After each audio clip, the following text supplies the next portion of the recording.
So we're going to start with whatever size paper that you have. Mine is 9 by 11, and we're going to find the center and then draw a line going across the sheet. It can be vertical or horizontal, whatever you prefer. And then you're going to draw a large circle that takes up most of the space. And then you're going to place the point of your compass where the circle and the line intersect on the right and the left. And you're going to draw a partial circle.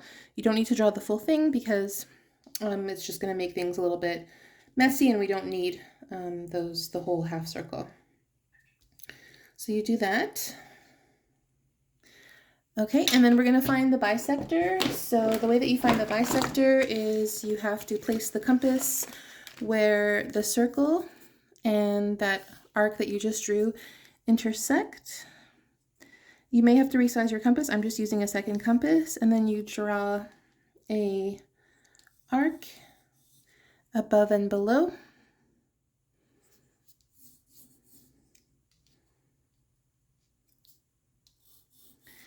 And then you take the ruler and you connect the center with those two arcs that you just drew.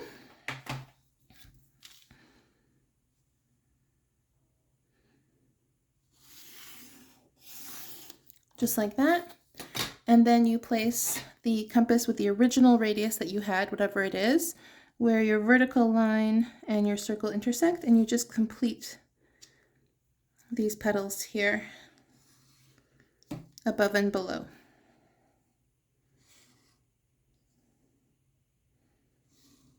Just like that. And then you're going to encompass all of this by connecting the points of your petals on all sides. So it's going to be kind of like you're encompassing it like in a border and like a box type of thing.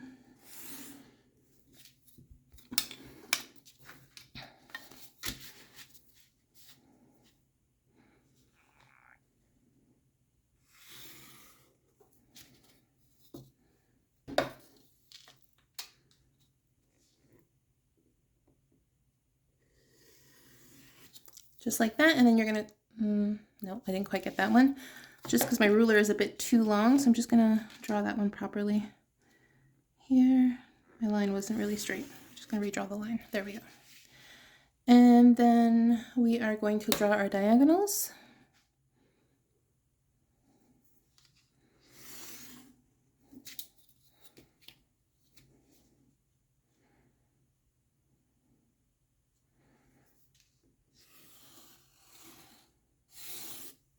Just like that.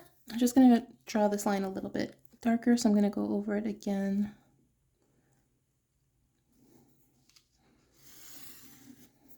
Okay, so now we have our diagonals, and each quadrant, we're going to have, we're drawing a 4x4 grid, so we're going to divide each quadrant into 4.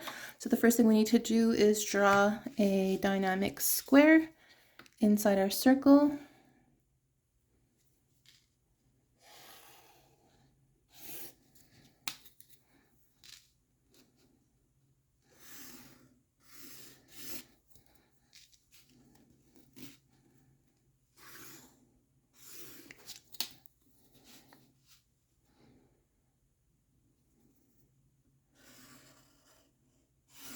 Okay, and then this 1, 2, 3, and 4 are the center points of each of these 4 quadrants. We're going to connect them vertically and horizontally.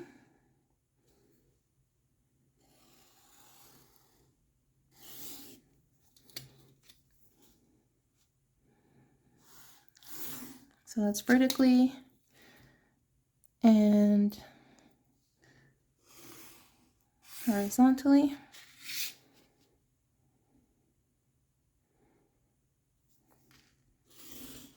And now you can see that we have 1, 2, 3, 4 by 1, 2, 3, 4. So the next thing we want to do is just, we want to find the center. So that basically you find the center, you have, like, for example, a diagonal here, so we just draw another diagonal. So everywhere where there's a diagonal, you just draw the other diagonal just to find that center. And the more points you connect, the better your accuracy in general. So now I have this like X shape here. Over here, I'm going to do this.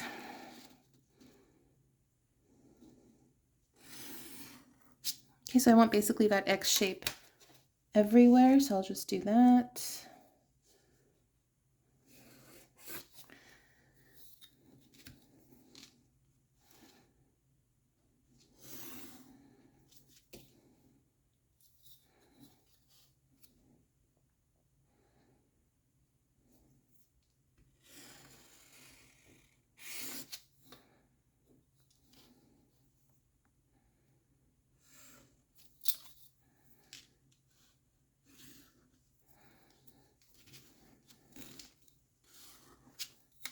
Okay, I should have it everywhere now.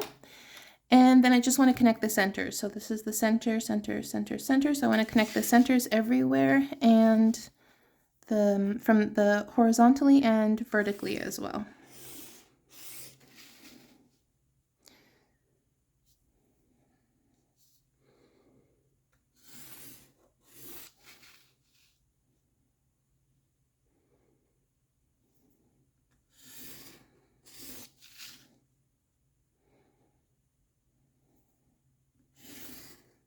And now vertically.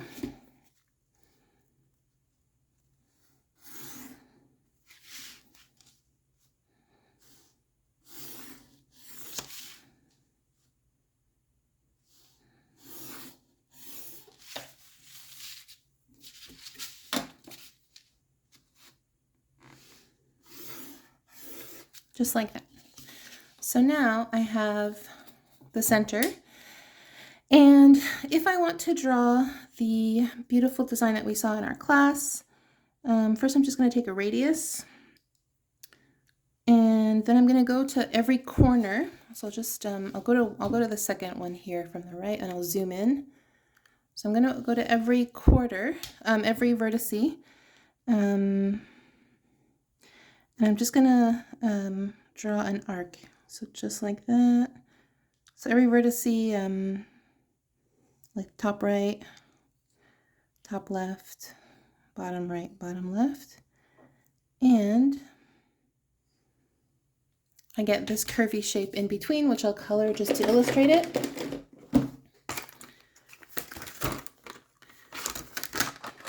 And I get this beautiful shape here.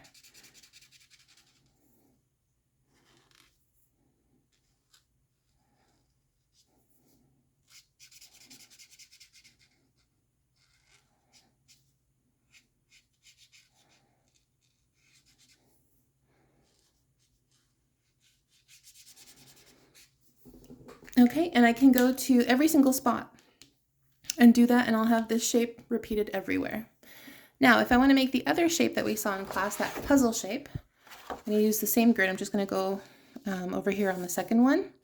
And basically, you're going to do the exact same thing, except you're going to draw a rotation of the circle at the very top. So now, the other one we did at the diagonals. Sorry, not at the diagonals. We did like a partial circle here, here, here, and here.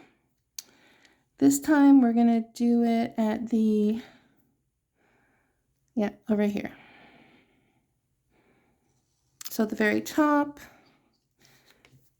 I draw a circle, and then at the very side, and we can rotate the compass fully, because basically the more you rotate the compass, you're just like catching the shapes adjacent, so it's completely fine to rotate the compass fully. And in the center.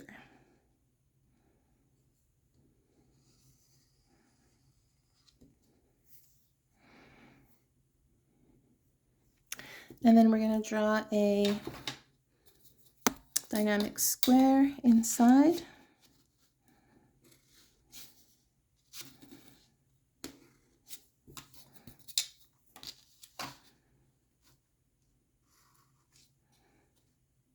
And then basically what you're going to do is you're just going to follow that puzzle piece shape that we want. So it's going to be this. And then here, straight out, and you're going to follow this curve here. Same thing on the other side. just like that. And below it's the same thing.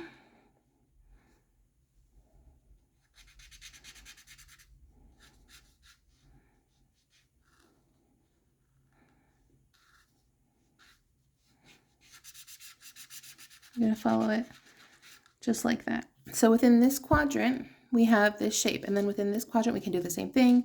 Within this one, etc., and we can have a full page of this beautiful, interesting shape.